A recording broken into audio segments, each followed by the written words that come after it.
Today we're jumping into a topic every preschool teacher faces at some point, and that is managing parties and distributing cards and gifts during Valentine's Day parties. These tips will help you keep the day running smoothly while ensuring everyone is having fun and feels included. Stay tuned.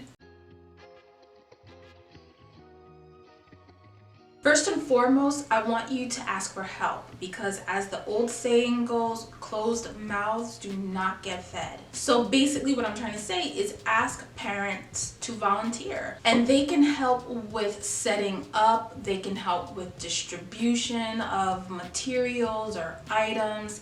They can also help with the breakdown of like taking the decorations and cleaning up the tables and all that stuff. They can take care of that as well. And they can also help with activities or games that you may be doing that day as well. So when you do this, this will help you have space to work and place all of your attention on the children as opposed to everything else that is supposed to happen that day. The next tip is to plan engaging activities. So choose simple activities, structured activities. Plan your small and large group activities, and maybe some independent ones as well. And try to avoid activities and games that have a lot of steps and wait times. And the reason why you want to do this is because you don't want to add stress to your day. You don't want to become overwhelmed by this one particular day. Don't stress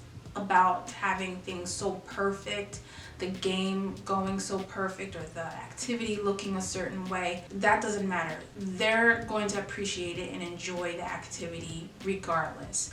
So don't overthink those types of things. The next tip is to set clear expectations. And this is basically something that is a running theme throughout your school year, in your classroom, every single day, every new thing that you try. You want to set those clear expectations. And for this in particular, because there are a lot of different moving parts for this particular day, you want to not only talk about the expectations the day of, but you maybe want to also talk about them the day before as well. So tell them things that involve any kind of changes, like changes in their schedule, in the routine, maybe in some of the procedures that you have for that day, or at least that part of the day. And this is if there are going to be any kind of changes. You want to make sure that they know about them ahead of time and not while it's happening. And with that, you want to just discuss the expected behavior. None of these things change. None of the behaviors change, or the expectations for behaviors change.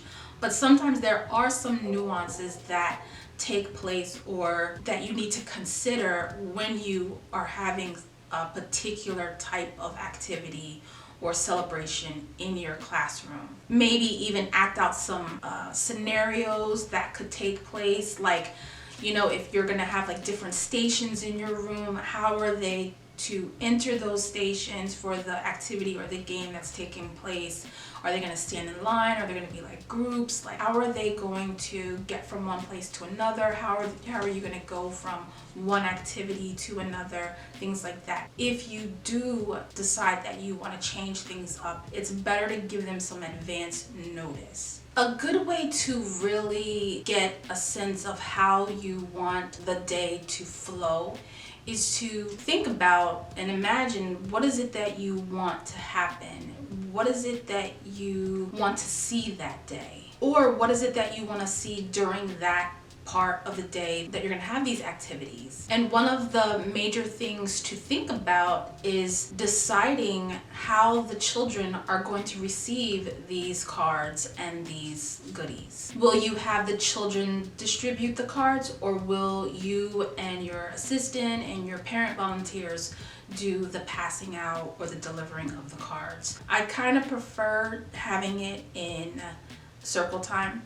That's in the circle time area. That's just my preference, but you may decide that you want to do it at the tables your first year, and then maybe the next year then you would try it in the circle time area. It's all up to you. Another thing that has to be decided in advance: how are children going to receive these items?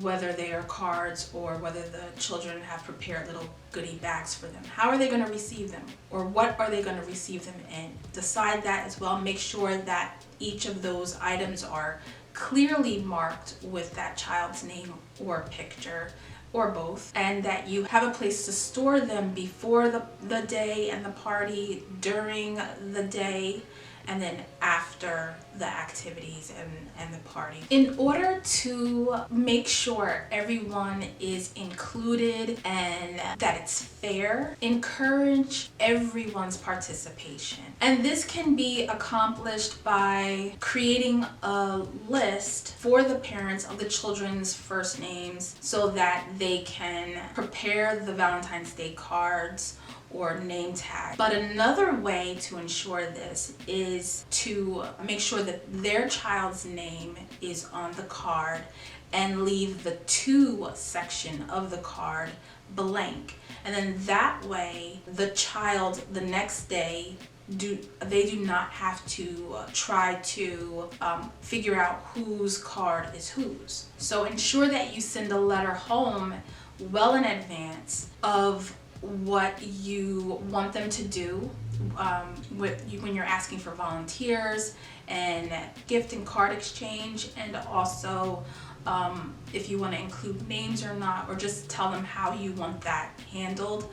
And then also you want to let them know the day before, so send them a reminder letter as well. So another tip is to make the delivery of these items fun and or smooth.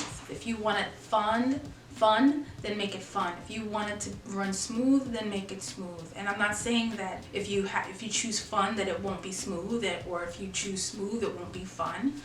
But if you had to choose, which one would you prefer? Which one would you prefer? And if you choose the smooth route, and this could be because you just don't have the capacity or the time or maybe even the help to do it in any kind of like fun, exciting way, but you want them to still have fun, but you want it to move to run smoothly, then just have you and the adults in the room deliver the items. I personally think it's fun to get the children involved, so like I said in the previous tip, have the parents not put the name of the child on the card, and then that way the child who's delivering it to the rest of the class, they can just drop it in their box. They don't have to look and see and ask you whose name is this or anything. They can just drop it in the box, and then that way everyone is involved and they're excited and they can't wait for their chance to go and deliver their items. So for me, that was easier to do. So a couple other things that I wanted to include as well is, I guess you can consider them bonus tips. It's important to have a plan, I think, for days like this, and include some of those what ifs so you can possibly be prepared for any kind of like wrench that can be thrown into your plan. So think about those things, like what if someone forgets to bring in the cards and the child is not able to participate because they didn't bring in any cards. So maybe have a box or two, and you can get these Valentine's Day cards from the Dollar Tree. And another thing to think about or include is to ensure that the children are aware and mindful of manners and gratitude, so they can say thank you to their classmates for giving them these items. It just shows good manners.